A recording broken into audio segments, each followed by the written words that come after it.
I'm yours truly, Diva Marie, representing for the UNA University and UNARepublic.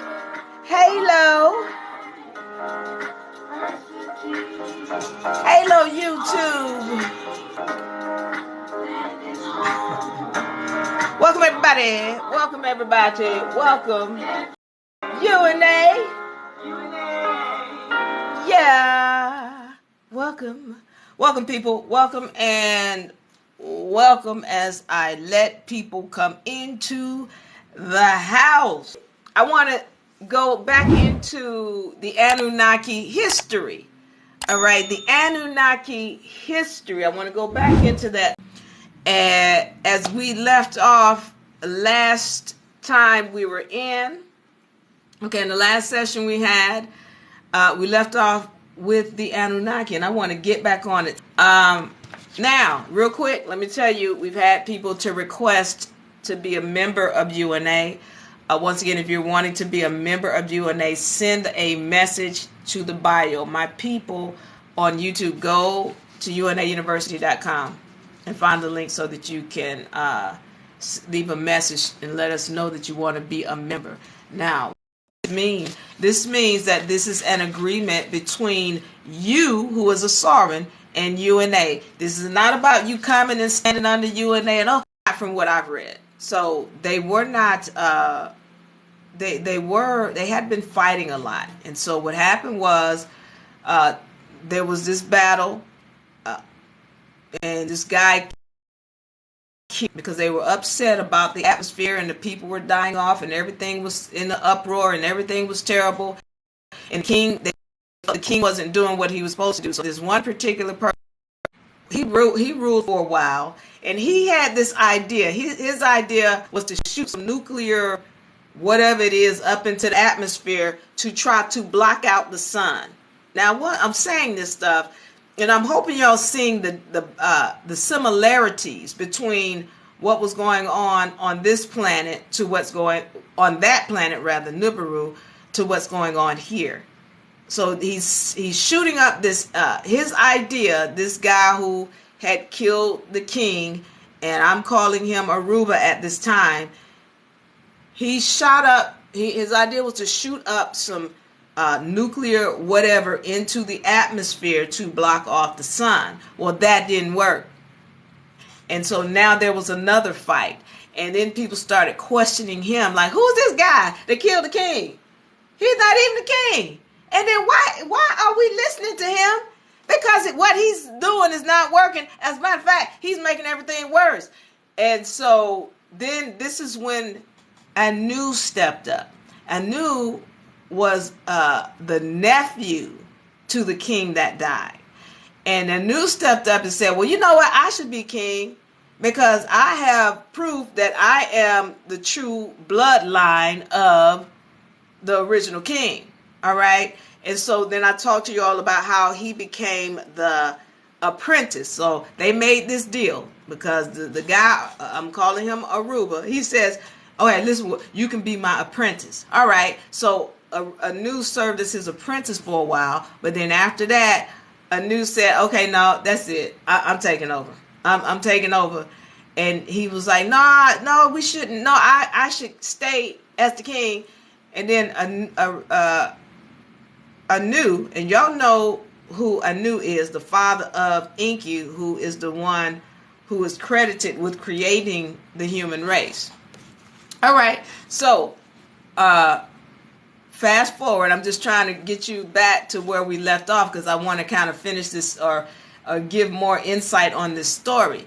The reason why these stories that I'm telling you are taken from the Book of Enki and some of the left out scriptures, as well as some of the ancient scriptures. All right. Now you're going to start seeing similarities between what happens in this story and the Bible, because really what I'm seeing is the Bible. A lot of those stories in the Bible are taken from these ancient scriptures or left out scriptures. So they fight Anu and Aruba, who's the one who killed the king, they have a fight because, it's the same thing like what you saw in Wakanda, where they fight for who's going to be the king. It was that kind of thing. Anu won. Anu beat him down. And then the guy, Aruba, he took off. He got one of the ships. He loaded it up with several atomic nuclear weapons. And then he found his way to Earth. Because they had been watching the planets. They knew things that we don't know today. All right, we don't get taught astrology. We don't get taught what happened in the past. And when this information is presented to us, it's presented as myth. When it's presented to us about how the planets fought each other, it's presented to us as a myth. But these people know that these are facts. Okay? So they knew about Earth, they knew about planet Earth, and there are differences in how the planets are aligned with respect to how they speak about it. Okay, we're seeing the planets as a ball, but that's not how they're really set up. I won't go into that today because I don't want to get into this.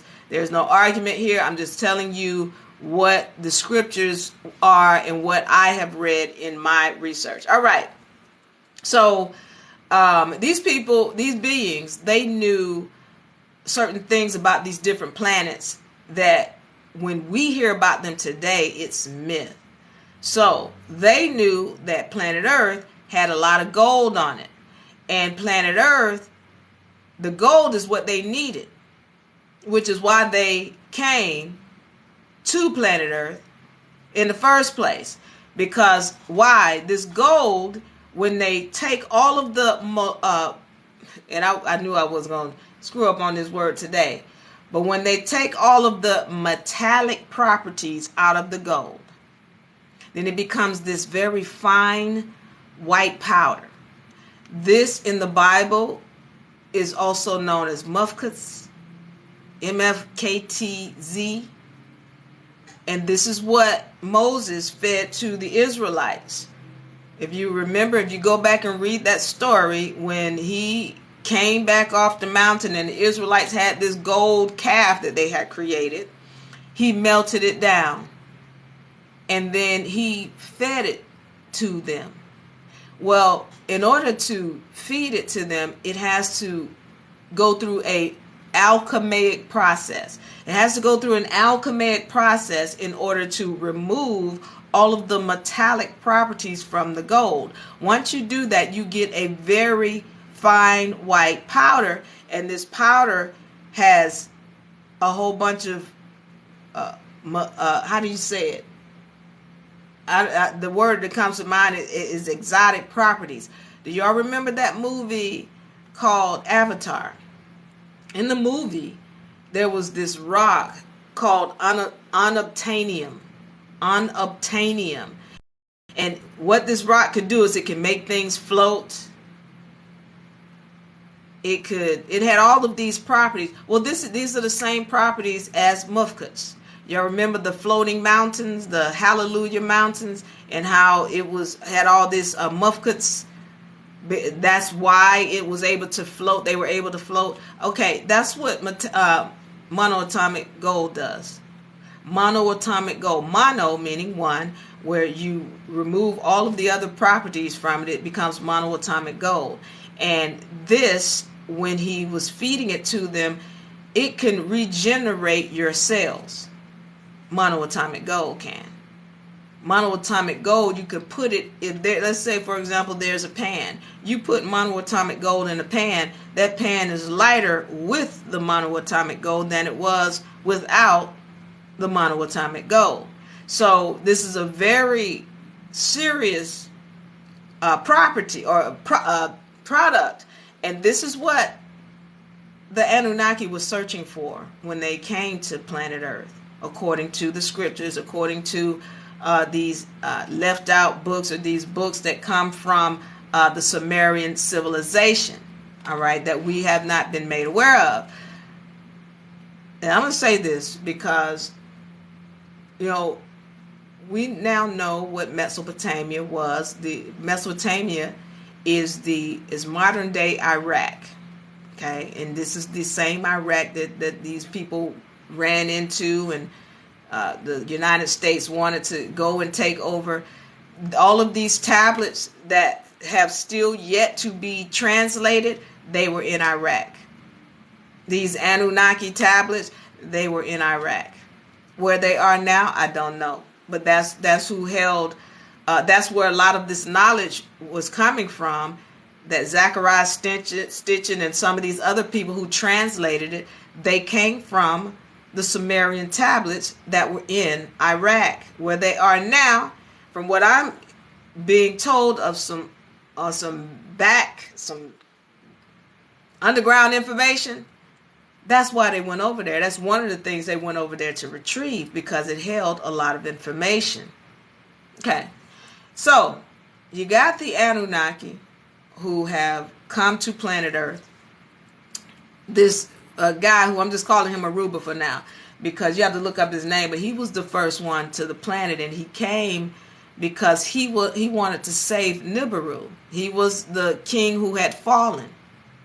Okay, he had lost his position, and he wanted to save Nibiru, and so he came back to planet Earth, or he came down rather to planet Earth to see if there was gold, like they had heard. Oh, we heard there's gold on planet Earth. Okay, so he comes to planet Earth, and he gets here, and he's the book says he had on a fish. He put on a fish suit. It described it as a fish suit so that he could come out of his spaceship and experience the planet. All right, and then he realized that he could breathe, and he took the fish suit off. It talks about how he encountered a snake and he killed the snake. So it just went through, and it talked about how he killed the snake. It said he had a laser, some kind of laser type instrument that he used to kill the snake.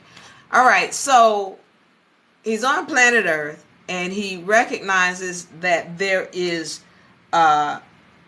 gold in the water.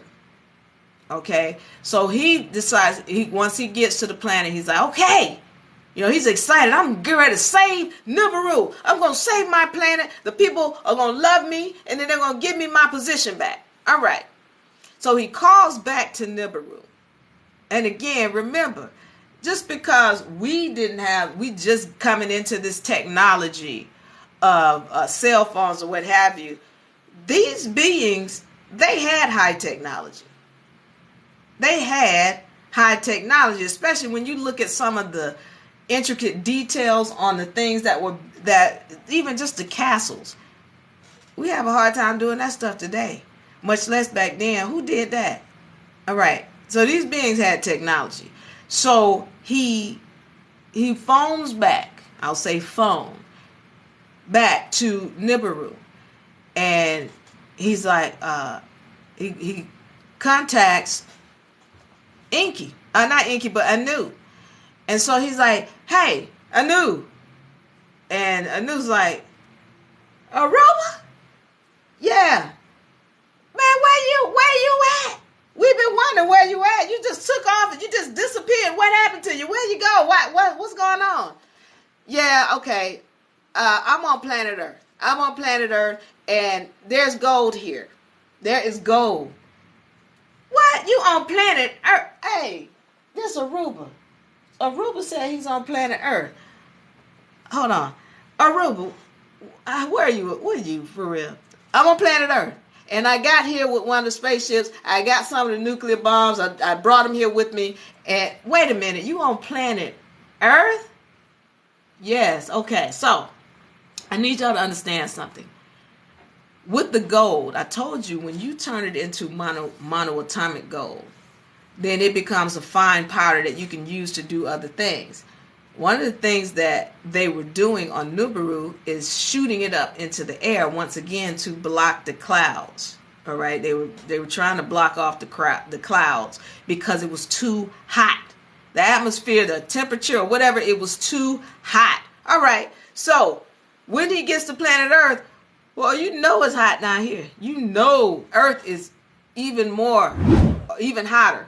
So I went into what happened to where you know, Anu ends up coming back down to planet Earth with or after some other beings were here, and how Aruba was like, look, this, I found Earth. I was the first one here. But what you doing? You just can't come down here and take over, because I want to be king again. And then they fought, and then Aruba lost again.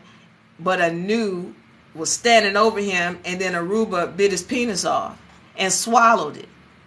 So for whatever reason, that means death, because when he swallows it, his body is not going to take that penis or what have you, and so he's gonna die. So they knew he was gonna die, and I told y'all about how they dropped him off on Mars with another one who had fought or served alongside of Aruba. So he didn't want to leave him there to die on Mars by himself. So he said, I've served with Aruba. I'm going to stay here with Aruba. Y'all just come back. When y'all come back from Nibiru, pick me up on Mars, and then we'll go back down to Earth together. And I taught you about how they went back to Mars or Nibiru, and they picked up Ninma, which is the sister of Enki. Because Enki came down, by the way, Enki came down to Earth first because he was the son of Anu, and so Anu trusted him, and he was married to Aruba's daughter. So they decided, okay, Enki can be an intermediate for both of us. He's trusted by both of us. I trust him because he's my son, and you trust him because he's married to your daughter. So we're going to send him down there and then let him seek out what's going on and check it out. And then we're going to determine what's going to happen with you as far as being the king. Well, again, once,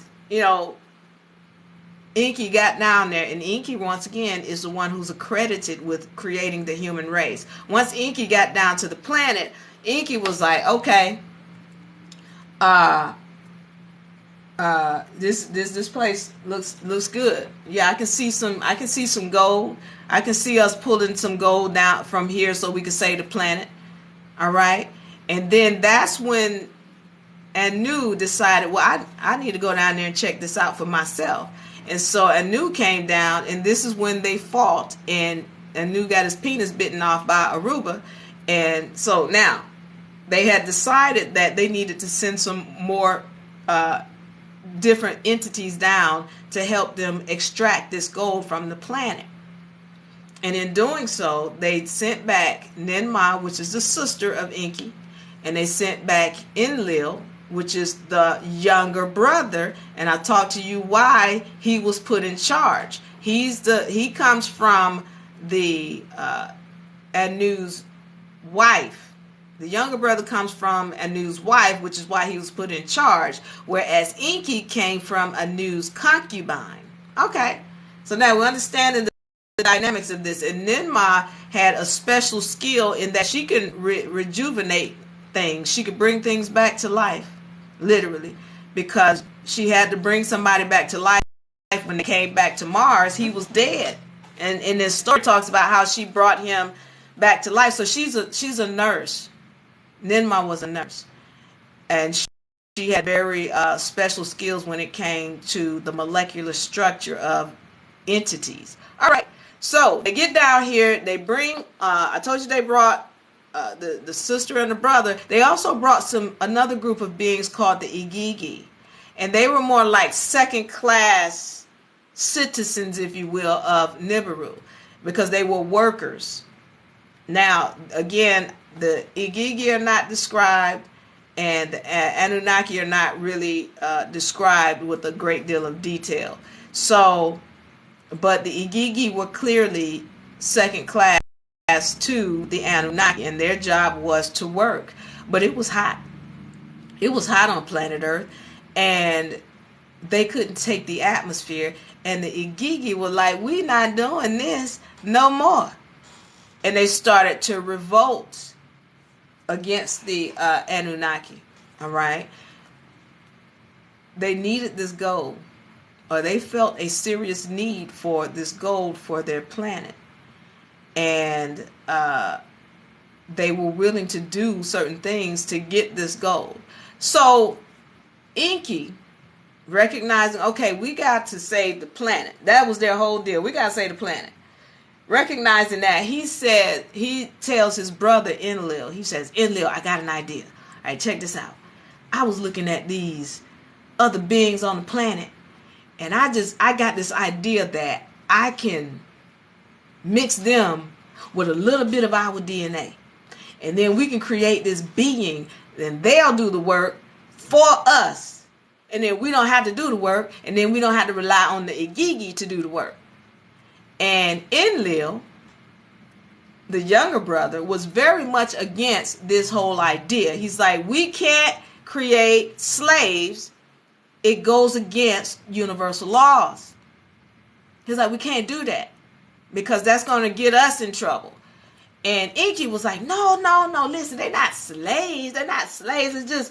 We're just going to get them to help us. I'm just going to put a little bit of our DNA because we need to have some of our DNA because we got to be able to give them instructions on how to handle these tools. They need to have our hands, and then they need to be able to handle these tools so that they can get this job done. Okay? So they're not slaves. They just, workers or helpers. That's it. They just workers and helpers. So they're going to help us build or get the gold, and then we can, don't have to rely on the Igigi. And Enlil was very much against this whole idea. He's like, we're going to get in trouble, and there's going to be a problem. And Enki was assuring him, no, I'm telling you, it's going to work because we don't have that much time. So what they did was they called back to Nibiru and they talked to Anu. And they said, Enki says, Dad, look, I got this idea that I can create these beings to do the work for us. And Enlil was like, that's not a good idea, Dad. I'm telling you, this is going to backfire on us. That's against the universal laws. If you do that, we're creating a slave, and then we're going to be enslaved. And Enki was like, I'm telling you, Dad, we can get this done. And so it was up to Anu. Anu says to Enki, you sure? You sure you can get this done? And Enki told Anu, yes, Dad, I got this. I can make a being, and we're gonna be able to get this gold out of here so we can save the planet. So Anu said, well, go ahead, create the humans, or create the beings. They didn't call them humans, but he's like, create the beings. And so this is when Enki set out to create the humans. And so they talk about all of these experiments in the translation of the Sumerian text. They talk about how they, some of these beings, they had the heart outside the chest and all these other, defects that it had. They were not having success because what they kept trying to do is they took what they call a seed, and I suggest it was a sperm from one of the Igigi, and they kept trying to plant it into the one of the beings on the planet. And like they described some of them, they were too furry. They were like, oh, the skin is it's got too much fur on it, and it's not intelligent enough, or the bowels are not working. The heart is on the outside of the chest. It was all these different experiments. And then they brought in Ninmah, the sister, Ninmah. And they brought her in because they needed a woman's touch. They recognized, okay, we need somebody feminine in here because we're not doing this right. Something we're not doing. So they bring her in, and she starts to establish that, hey, whatever being we create, it needs to be made of the elements of the planet so that it can take the atmosphere of the planet. All right. So they create a concoction with all of the elements of the planet. And then they drop an Igigi seed in it. And then they plant it into one of the beings on the planet. And then they still did not get the results. They said they got closer, but they're saying these beings couldn't speak, saying that this is where your Neanderthals come from, your so-called Bigfoot. That's what they were splicing DNA. That's what their whole, one of their main abilities is to splice the DNA. They've been doing it. So when they were trying to do this splicing and they trying to plant this and they were coming close when they got Ninmah, but it just wasn't quite what they felt they needed. So then Ninmah comes up with this idea and she says, listen, this is what we need to do. We're going to have to plant this seed. This concoction that we create is got to be planted it's got to be planted in one of us. And Enki said, wait a minute. What Anunnaki woman is going to carry this being, this beast? What Anunnaki being is going to carry this beast? And Ninmah said, I'll do it. It's my idea. I'll carry it. And so she did. For 9 months, she carried the first being. And they made it specifically male. Very much like whenever you see these stories about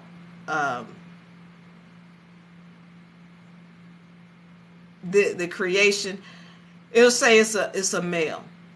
They'll say it's a male. But in this case, they're saying it was a male that was created specifically because they didn't want it to have a certain essence. All right, the humans were specifically created so that they do not have longevity of life, so that they do not have a high knowledge or intelligence level. They were specifically created to only be slaves to the Anunnaki, to do the work that was supposed to be done, and that's it. That was the only reason why they were created. And so they didn't want it to have, like, again, longevity of life. They don't want you to have the same strength. They don't want the slave that they're creating to be equal to them. So they were never created to be that intelligent of a being. All right. So when they were creating, they were trying to be careful to not put too much of their essence into these beings, because it's like, if I put too much of it, then we're gonna be equal. I can't have a slave that's equal to me. Otherwise, they can't be a slave. If they have knowledge of who they are, they got knowledge of self, you can't be a slave. You understand? So when the first, after she gave birth, and it's called I've Done It, and you could find, and of course I can't put my visual aids up here like I like to, but if you'll find Ninmah, and she's holding up in some of these hieroglyphics a child, or a smaller child. That was when she had given birth to, or a depiction of when she had given birth to this child. And she says, I've done it. Because they described the skin. It was a dark red. And again, these are ancient times of describing. What is dark red? But a brown. And they described the skin color. They described it being non-furry. It didn't have fur on it. They described, how it cried. And it was, it's cried. It's got intelligence. It can speak, because the other beings couldn't speak.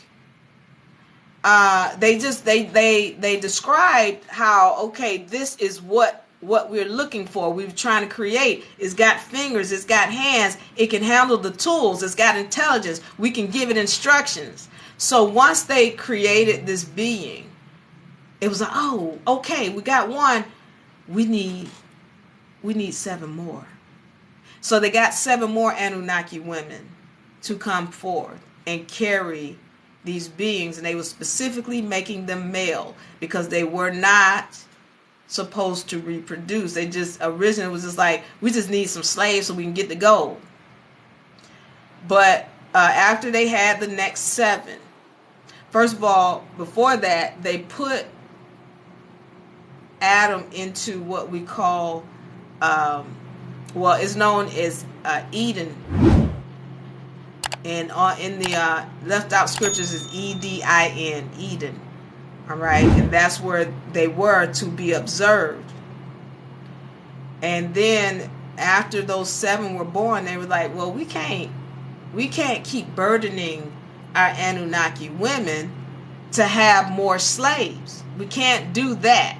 So we need to create some female humans so that they can be the ones burdened with giving birth to these slaves that are supposed to be born. I need y'all to understand this. They said, we can't be burdening our Anunnaki women with creating these slaves. We need to have some human females so they can be burdened with giving birth to these slaves. What you need to recognize is the story of Lilith. You need to recognize the story of Lilith, because Lilith was one of those females that were given birth to, and they gave Lilith too much knowledge of self. Now everybody, when you hear the story about Lilith, they're calling her a demon, they're calling her a whatever they call it. They're saying a lot of negative things about her, that she was evil. But Lilith just didn't want to be with Adam. I'm going to get into that. We're going to get into that story. She just didn't want to be with Adam, and she made her decision, and she was like, I'm not going to be with Adam. And then so now she becomes a demon. And I'm going to get into that story because it doesn't make sense why she would be called. It makes sense why she would be called a demon, but if you know law, you know that there's no way she should be considered the demon when it was somebody else trying to force her into a contract. I'm going to get into it. Let me get back to the Anunnaki.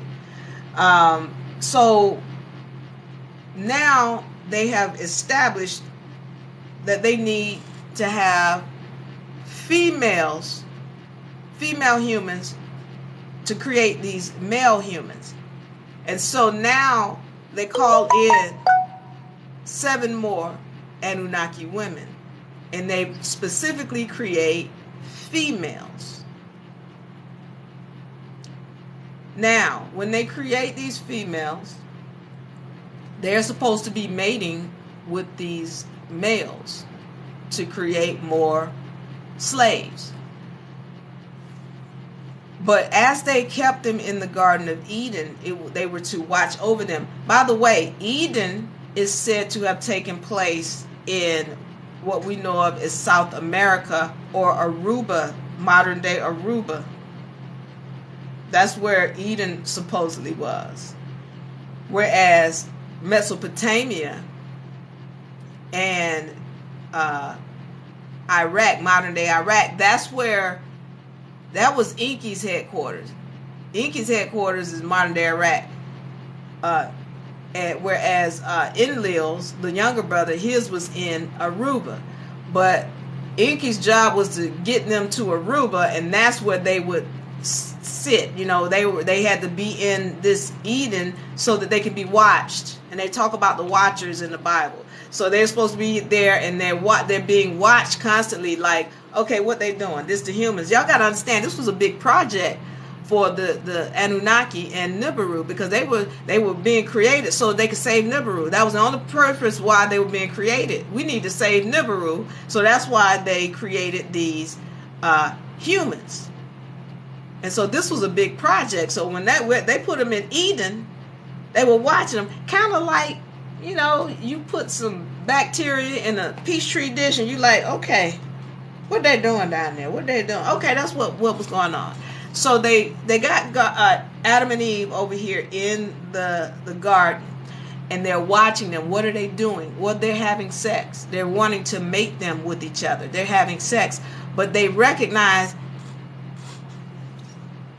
well, they've been having sex for a long time now. They're not procreating. What's going on? Why?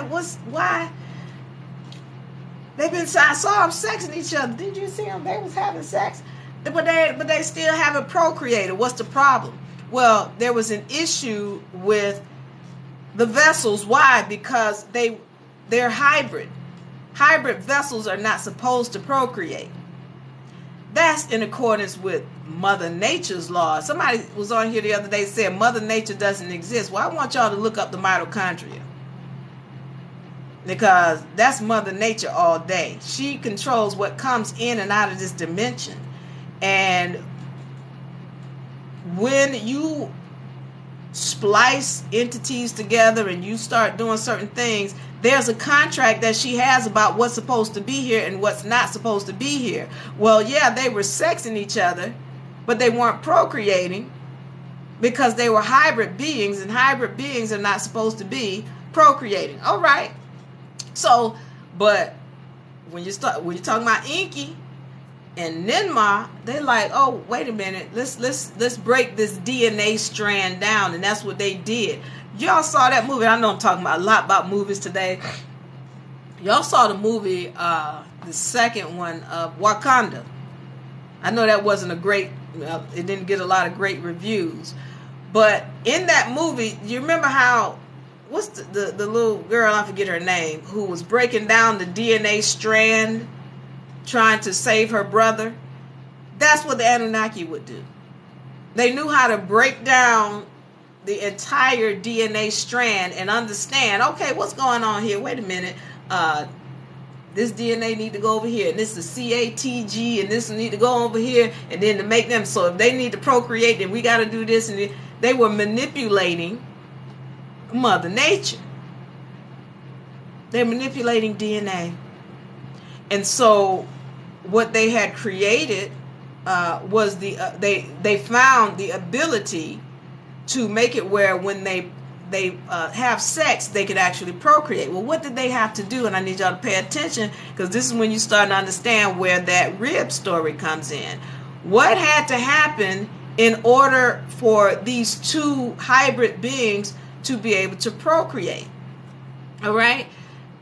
There is DNA found in the ribs, according to the ancient scriptures and according to the book of Enki and these translations.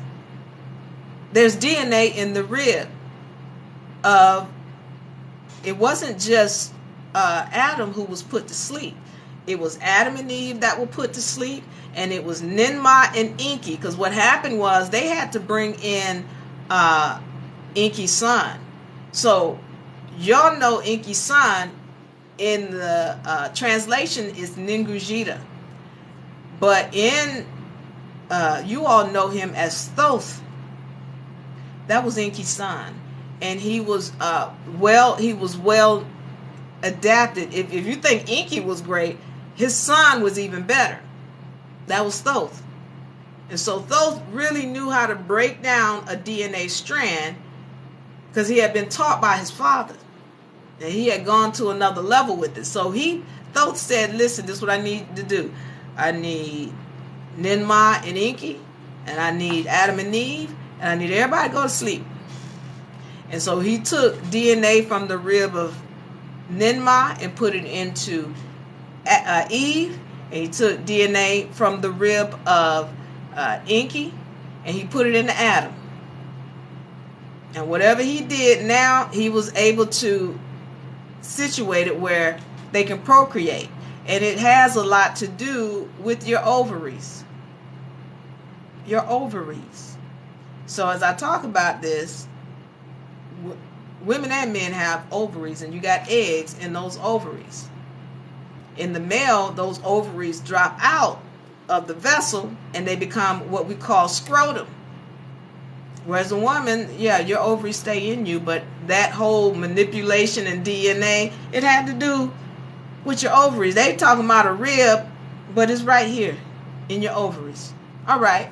So now you're recognizing where this rib story comes from. So, as I told y'all, that Bible, as much respect as we have for it, you also have to remember that somebody copyrighted it. Those stories are not God's story. So when you're talking about, God took a rib from Adam and what have you and put it into Eve, that's not how it happened. And if you're still thinking a woman comes from a man's rib, well, you haven't paid attention to science. You haven't done any research, and I'm not here to convince you. I'm just letting you know that according to the books that are left out, the books that are not copyrighted, the books that are not tampered with, according to them, they had to deal with both the female and the male Anunnaki and transfer DNA into the female and the male human. That's how they were able to now procreate. All right, so let's get into this. They're now, after the surgery or what have you, put back into the Garden of Eden. All right, they're put back into the Garden of Eden, and they're watching them now. And now, y'all know the story in the Bible where, quote unquote, God, because I need y'all to understand, see, Elohim means many gods. El means God. Ohim is the many.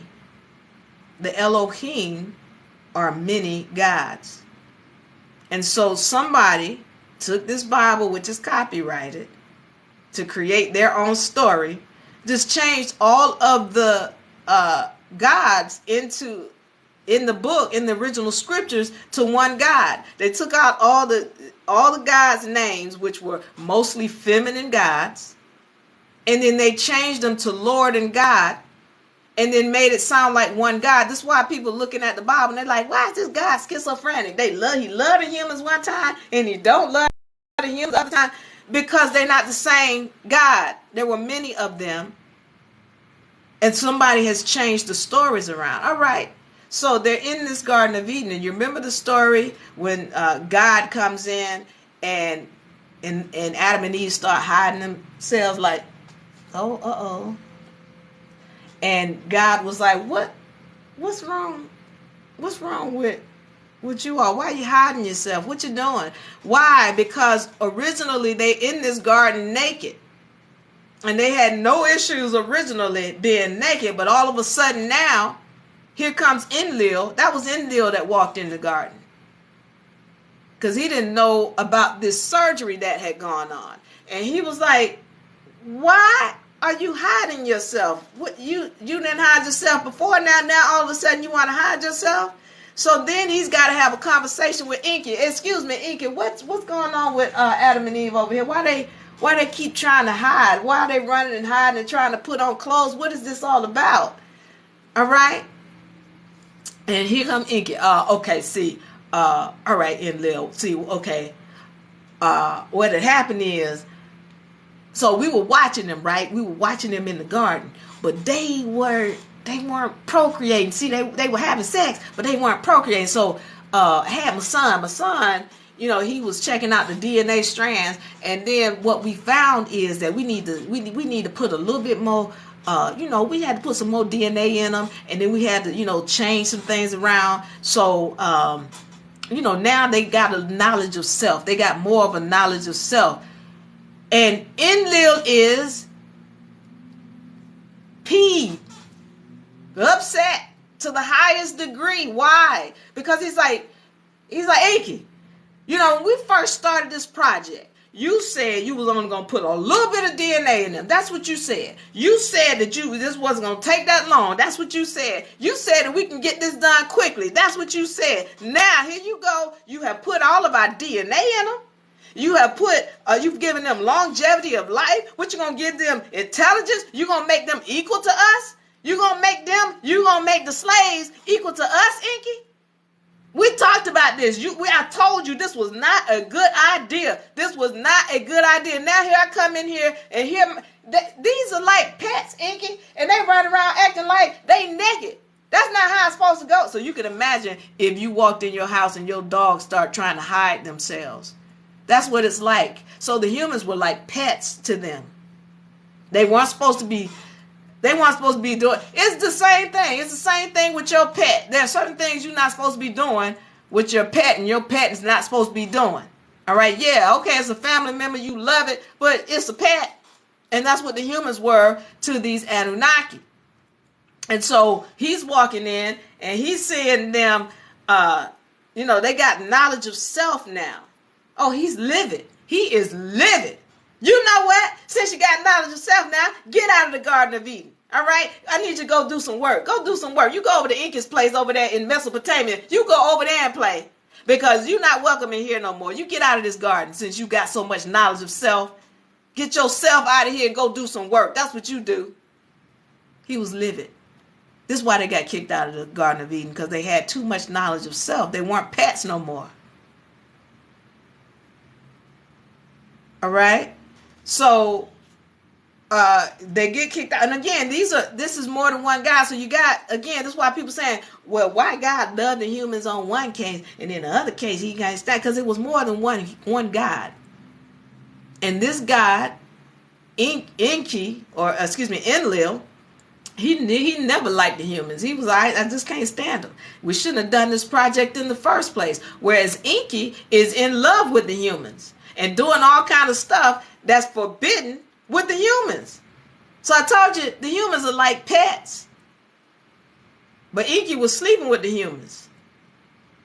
Yeah, that's where just why you need to go read the books. That's where the apple story comes from. Again, somebody's taking these stories and putting them in this thing that's called the Bible, and they're copywriting it. And the reason why they got to copyright it is because they can't sell somebody else's stories. Can't nobody copyright God's word.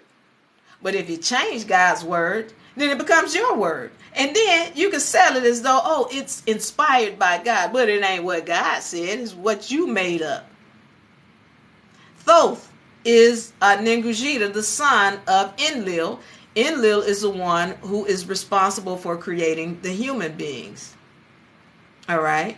So getting back to this, Enlil is livid. He kicks the humans out, Adam and Eve out, and he tells them to go and do some work. Go over there and go mine for some gold over there, because you can't be in here with your knowledge of self. All right. So they go back to Enki's place.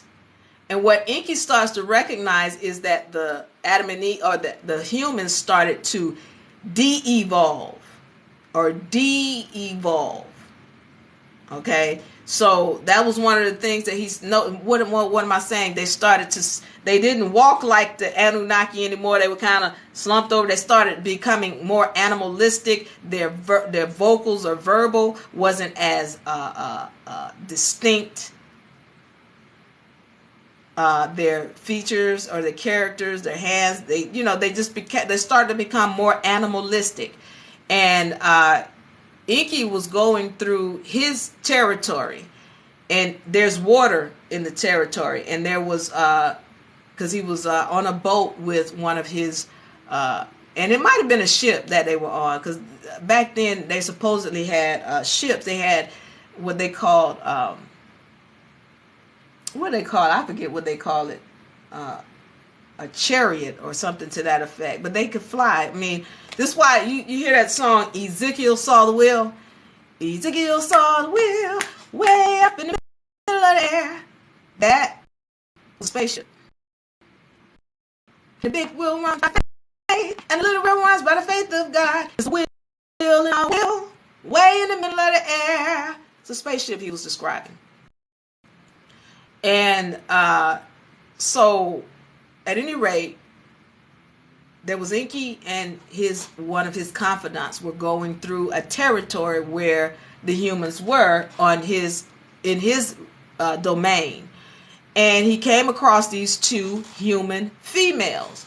And Enki was looking at them, and then one of the females offered him an apple. And so when he said, he's like, yeah, give me that apple. And then so the book of Enki And one of the other translations talks about how he poured into the female humans. He poured it. He had sex with them. He sexed them, and he poured his sperm into them. He had 2 of them. And so he tells his confidant after this encounter, he says, listen up. I need you to come back over here in about 6 months and see if they're pregnant. And if they're pregnant, I need you to let me know. And so sure enough, a few months later, rather, he found out they were pregnant. And then he told his confidant, because his confidant came back and told him, and he told his confidant, okay, so this is what I need you to do. When they give birth to those children, I need you to get those children and bring them back to my place, leave them on the doorstep in a basket. Just that's what I need you to do now. Don't tell nobody. It's between me and you. But I need you to go get those babies, both of them, and bring them back to my place. Leave them on the doorstep in a basket. All right. So that's what he does.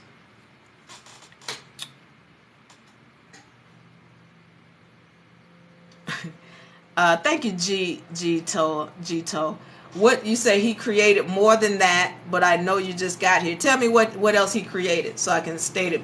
We can go into it before I get out of here. So in 9 months after they gave birth to the children, his confidant, Inky's confidant, takes the children and he brings them to Inky's doorstep and leaves them there. And so then Inky comes out. And he's like, oh my goodness.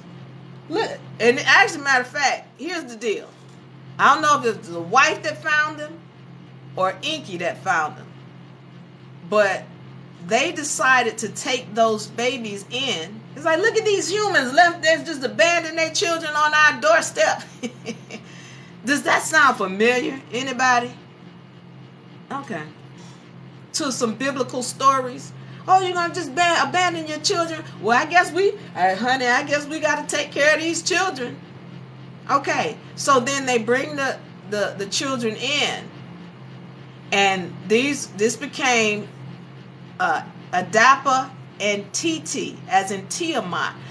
So Titi was named after planet Earth, because I don't know if you all know it, but Tiamat is supposedly part of, or Earth rather, is a part of the planet known as Tiamat. And so they named Titi, they named the female Titi because it was a boy and a girl. And then they named the boy Adapa, which is after Adam. So now this became the new set of Adam and Eve. And Inky raised them with knowledge. I mean, they became he taught them everything. He's like, I'm teaching you the stars, I'm teaching you sound, I'm teaching you math, I'm teaching you everything. I'm teaching you all the esoteric knowledge. He's like, I'm teaching you everything. He brought them in like children and trained them and raised them like children. And they became very, very intelligent. And then this is when Anu says, well, I want to meet them. I want to meet these humans, because again, remember, this is a big project. It wasn't just a big project on Earth. This was a big project on Nibiru, because they like, we need y'all to get this thing done so we can get this gold and bring it here to planet this Nibiru so we can save our planet. Okay. So what happens is Inky prepares Adapa to go to Nibiru. All right. And you know how some of y'all parents are when you get send your child off somewhere else. You're like, look, don't act stupid. Don't say nothing to embarrass me. Don't you eat up all those people's food. Don't you? This is that kind of preparation speech that Inky gave to Adapa. He says, look, you got to go and meet my father. I want you to know that you are equal to them. Don't you act like a slave. You act like you need to know that you are all that. You know, you are great. You are greatness. So don't you let them make you feel like you are less than greatness because you are great. And then he said, okay, now here's the thing that I got about Inky.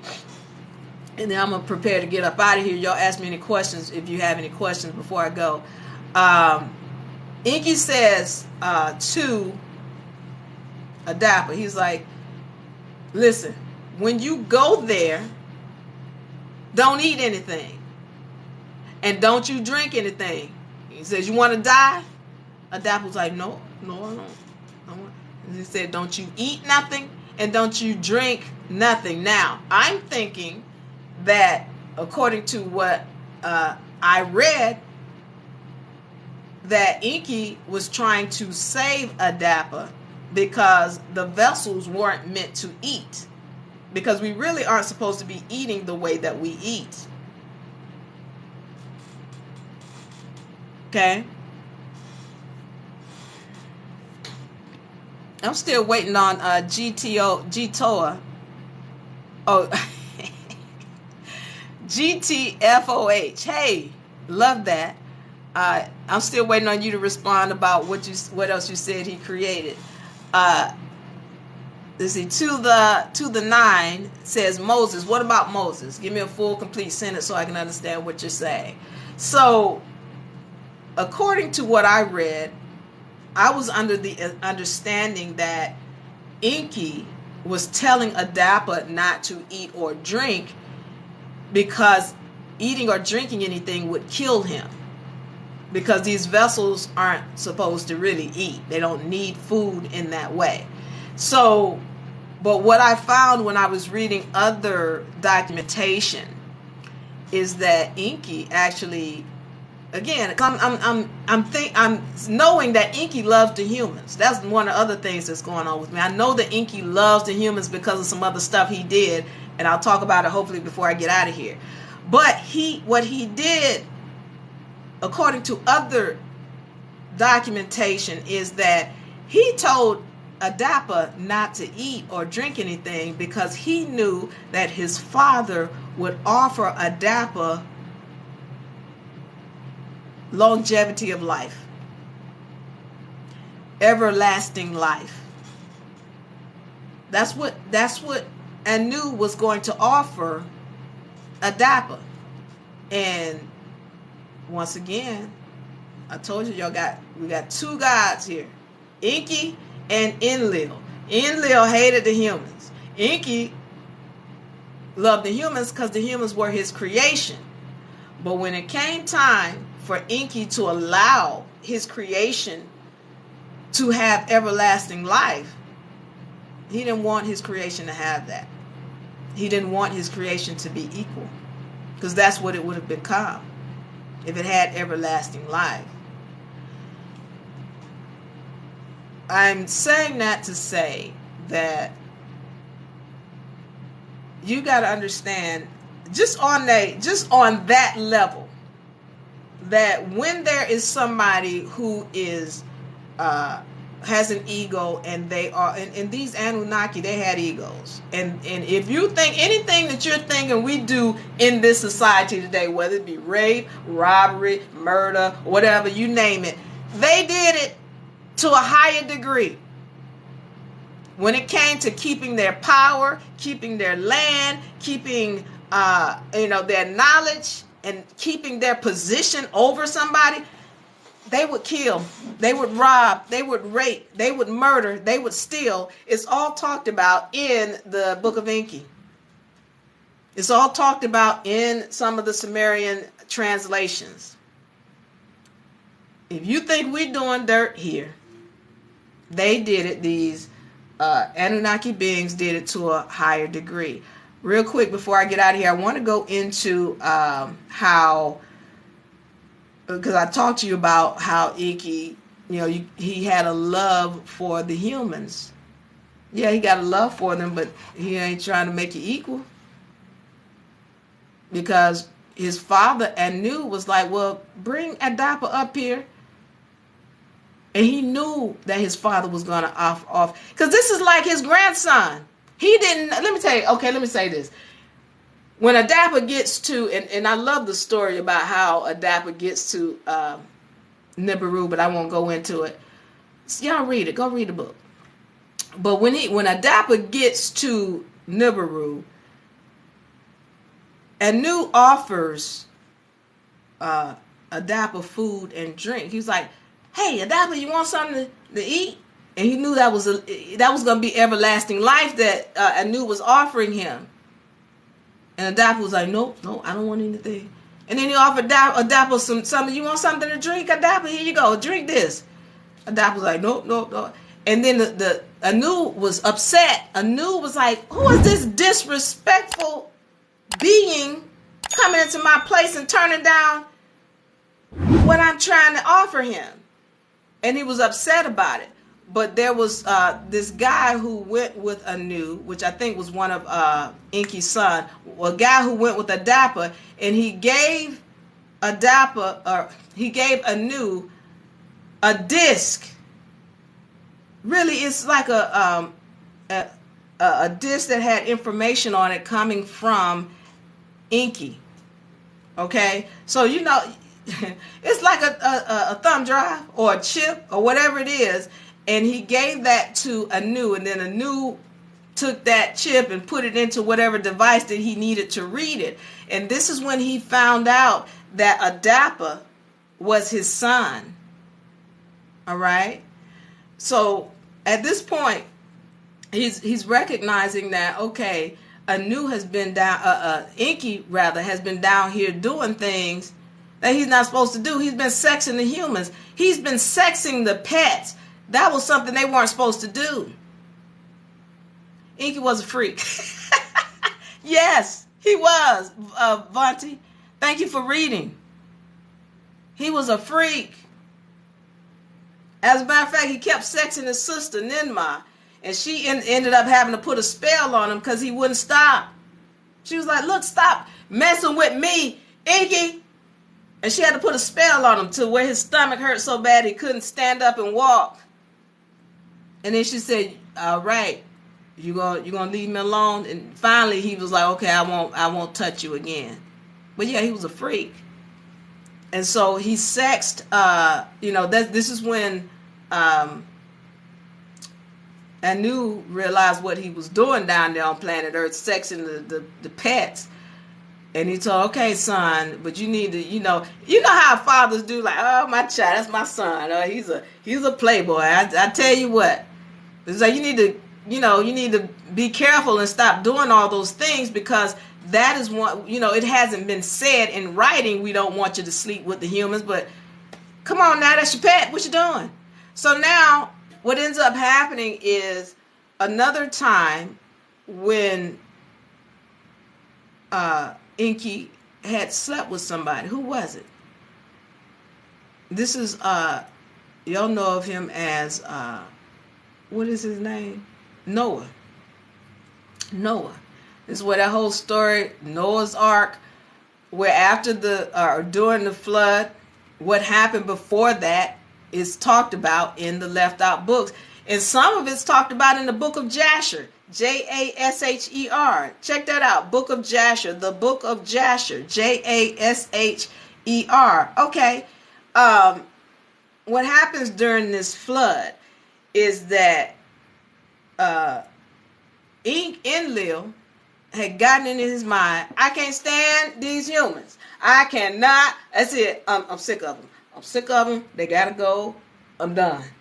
And so Enlil had set up a nuclear bomb. Now, I need y'all to understand something. At this time, there was stuff going on the different planets. He was like, Mars was getting hit, Nibiru was getting hit, all kind of other planets were getting hit, and it was like, okay, everybody get your stuff and get up off the planet. We need to you get your ship, take your children, because they had children, they had generations of children since they had been on planet Earth. Get your children and put them in the ship, and you over here get your children and put them in the ship. Everybody get in your ship. We're gonna level up and whatever it is. We're going to vibrate right above the earth until this mess is over, okay? Because everybody's getting hit right now. So there was disturbance, like asteroids or what have you. It was described as a disturbance in asteroids. And, Mars and Nibiru and planet Earth was now starting to feel this. And everybody get in your ships, because we're going to levitate, because something is coming. Now, part of this was said to be natural. Another part of this was that Enki, or Enlil rather, the younger brother, had decided to set off these nuclear bombs that was on this ship. I'm not going into those because that was a whole nother story. But he wanted to set off these nuclear bombs that found their way to the planet when that first Anunnaki came down here. And, you know, because he wanted to destroy the humans. Okay, so part of it was him with his nuclear bomb, and part of it was supposedly natural. Now, when if y'all get a map and zoom out on that map as far as you can, and you're going to see how, especially across Africa, there's this white or very light area going across. That's said to have been that nuclear bomb that he set off, that Enlil set off to kill the humans. And when you do research, you're going to find out, research is showing, science is showing that area used to be vibrant and full of life, green life. But that sand in talking about those deserts, that is now nuclear reactive. It's got, you can tell that it's something hit that and caused it to be like that. It wasn't that way from the beginning, but no, somebody set off some kind of nuclear bomb going across here. You can see it going all the way across Africa. That's said to have been that bomb that Enlil set off in his attempt to kill the humans. All right, so just getting on this, and I got to get out of here. Here you got this this thing that's coming, and Enlil is warning everybody. He's warning the Anunnaki because they had a meeting. He's like, all right, I need everybody in the meeting. All right, everybody get your children, get your family, get them in the ships. We're going to levitate above the earth until this mess is over. All right. Enki was like, oh my goodness, the earth is getting ready to get hit. Okay, I got to warn the humans. I'm going to go warn. And Enlil was like, Enki, you will not say a word to the humans. You're going to keep your mouth shut. You're going to be quiet. You're going to zip it. You're not going to say nothing. And Enki was trying to argue for the humans. Like, wait a minute. All of them are not bad. I can save some of them. We should save some of them. Enlil was like, no, you're going to keep your mouth shut. We're not saving any of them. They all going down. Okay, I'm done. I'm sick of them sexing all the time. I don't get to go sleep. Every time I hear moaning and hooping and hollering and that, they too loud. I'm done. Get rid of them. All right? So we just leaving, get in your ship, and let's levitate. We're leaving out of here in 300 hours. All right, get on your ships and let's go. Enki was livid because he loved the humans because they're his creations. As long as they're beneath him, yeah, he loved them. And so Enki went out to Noah's house because he felt like, first of all, we got to understand why he was so in love with Noah. Why Noah? Why you not trying to save everybody else? What's with Noah? Well, we find out when we read the book of Enki that Enki sexed Noah's mother. Now, there's a left out book that talks about this. That's not in the book of Enki, but it talks about what happened between Noah's father and Noah's mother. So when Noah was light-skinned, by the way, but his sons, Ham, Shem, and Japheth, were dark-skinned. But Noah was light-skinned. And when he was born, his father was very upset with the mother. He was like, wait a minute, this is my son? He don't look like me. What this, and so it goes on to describe what Noah looked like. Noah had, I think he had white hair, he had white skin, he had light eyes, and so his features. He's like, this looks like one of the gods, and this was the first time, the gods had been described in this book, and this is a left out book. Come to find out because somebody didn't want the people to know who's who. All right, so it's describing that Enki's father, Noah's father's like this look like you. Did you sleep with one of the gods? And Noah's mother was like, how could you accuse me of such a thing?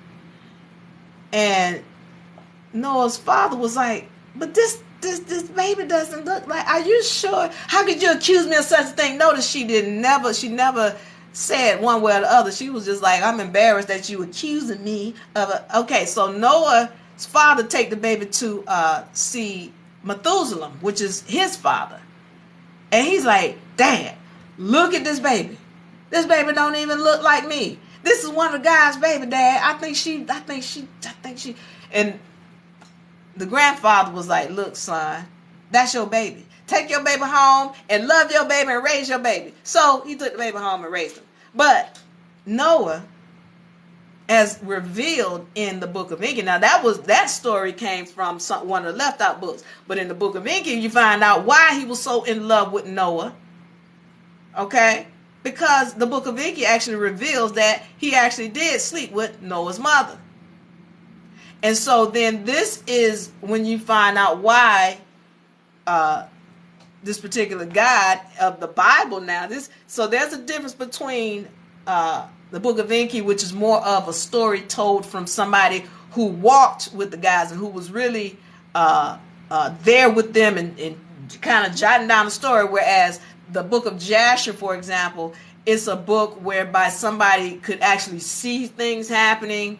They weren't on the inside, but they was right there on the outside, and they was able to take notes. Whereas the Bible is just like, somebody telling it from just a story. Like, oh, I heard many moons ago, and just a more removed version of what happened, and somebody putting their own stuff into it. Okay, so I'm saying all that to say, now you start to understand why there is this love that Enki had for Noah. And of course, Noah had been raised different as well, but Enki was like, no, some of the humans are good. All of them are not terrible. But Enlil didn't want to hear all that. He was like, look, they all going down, and you better not say nothing to them. You're going to swear that you don't say nothing. Swear. And so Enki swore, because, again, Enlil was in charge. But he went to Noah's house, and he said, he started talking to Noah's house. Mind you, not Noah, because he was under oath not to open his mouth and say anything. But he started talking to Noah's house. He was like, oh, great house, there's a storm coming, and you better prepare yourself, because some kind of way Enki went to sleep. This is how we found out that he actually had sexed Noah's mother. Enki went to sleep, and somebody in his dream brought him plans to create a boat or a ship. This is a tumbler. This is not like just a ship that sit on the water. No, this is a tumbler where it can go underwater and turn over and all that. Okay, so Enki goes to Noah's house with these plans, and he's talking to the house. Oh, great house, there's a flood coming, and I got this information for you. You better listen up and pay attention. And Noah heard this, and he came out. He was like, Enki. And Enki was like, I'm not talking to you. I'm talking to this great house. But if you happen to be here and listen, then congratulations, because somebody better listen up. Because of the simple fact that there is a storm coming. There are plans to build a boat right outside the house. Good luck. You better get it done. I'm out. Bye. Because he couldn't say anything. All right. So this is when Noah gets these plans, and he's able to build this tumbler. And then Enki also sent his son to be on the ship with Noah. Now, I want to go back to Enki and Ninmah. They had fallen in love with planet Earth. They fell in love with planet Earth, and they wanted to save it. So what they did was they got on their ships, and they went across the planet collecting DNA from the different species on the planet. I'm going to say this again. They went across the planet collecting the DNA from the different species on the planet. This is in accordance with the Book of Enki. Why is this so important? Because now we're starting to understand Noah's Ark, and what really happened. I told you these people, these beings knew how to manipulate DNA. If I'm going to move, for example, if I'm moving from one side of the country in Atlanta to the other side of the country in California, and I got my garden in Atlanta, I'm not going to uplift my tree in Atlanta and take it all the way over here to replant it over here in California. No, you know what I'm going to do? I'm going to get a seed. And then I'm going to replant it when I get to California. I'm not going to try to pull up my whole garden and take my whole garden over here to California. No, I'm just going to get a seed of all of the things in my garden. My tomato seeds, my lettuce seeds, my whatever other plant or whatever it is that I want to plant over here. I'm going to get the seed, the basic contract. Because when I get over here to California, as long as I got one seed, I can regrow the whole garden. All right? And so that was the whole premise behind what these Anunnaki were doing when they knew this flood was coming. I was like, let's make sure we get the DNA or the seed of every being on the planet. And that's what they did. And according to the left out book, according to the Sumerian translation, they put the DNA in a box and gave it to Noah so that he can have it on his ship. So that once they settled or what have you, then we can recreate everything that was on this planet. That's what was going on, according to the Book of Enki, which makes more sense than the thought of them grabbing one of each animal. No, they grabbed the DNA. That's all I need is the DNA. All right, so I'm going to get out of here. Let me see. Don't forget, for those of y'all who have purchased the book, thank you so much. We love you. We appreciate you. Y'all who really came in on the first batch, and we had a lot of people. Thank you. Thank you all for helping us to, sell out that. And, I'm glad you all appreciated the book. Once again, the physical copy, this comes with the universal laws, a laminated copy of the universal laws, a laminated copy of the hierarchy of laws, a laminated copy of the vibratory frequency chart, and they are all three of these documents are in the book, but we want to make sure you have these so you can put them up. And again, we hope you enjoy the book. We know you will, and we hope you learn to use the power of the book. They are going out next week. If you want to get this book, you can go to UNA University and go ahead and sign up there. And then you could also go to find a link in the bio. But UNA University has these books up. You can get the ebook, which is $19.99, or you can get the physical copy, which is $39.99. And I thank you all so much for your support and love. Also, if you want to be a member, all right, find the link in the bio or leave a message. All right, it comes with your trust, which is your declaration, UCC, and security agreement. All of them are sealed with the UNA seal here. It also comes with an allodial ID, okay, with your spiritual name on it. And this also has a barcode where you're going to be able to access your information that's on record with UNA, with your trust information. It also comes with information on how to use these tools, all right? Comes with an exemption badge. I told y'all this has been very helpful for people who had jobs that were trying to force them into getting a shot and go against their religious or even common sense principles, all right? So when you have these things, it shows you as a member. This deals with your corporation name.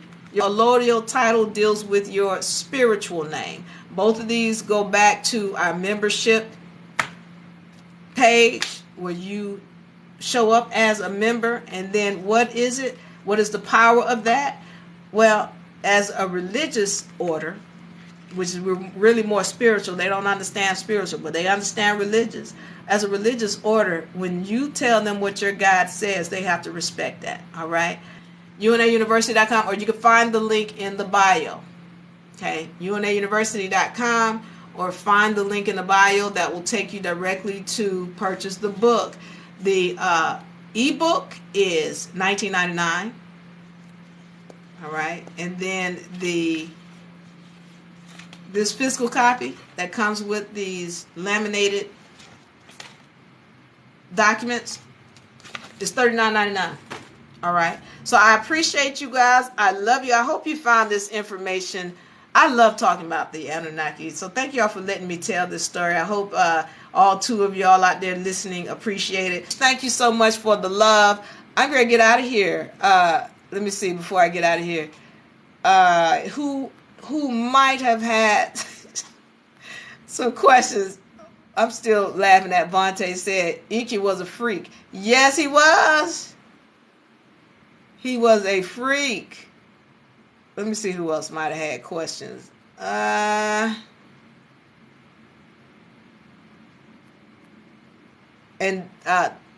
DeWallen, thank you so much for sticking with me. All right, Jay. And let's say Albie, thank you so much. Oh, yeah. So, yeah, I know this is some new information to some people. So go and check out the Book of Enki. All right, just to recap on the books that we did. The Book of Enki, the Book of Jasher. All right. Check out some of the left out books, especially when I talked about Noah and how he was described in that book. So I really do appreciate you guys for being here with me. I want you to know I love you. I love you. I love you. I'm going to be back on Sunday for sure. And we're going to get into some law. All right. I love y'all. I'm out. Diva, be here with me on Sunday. Love y'all. I'm out. Peace. Bye-bye.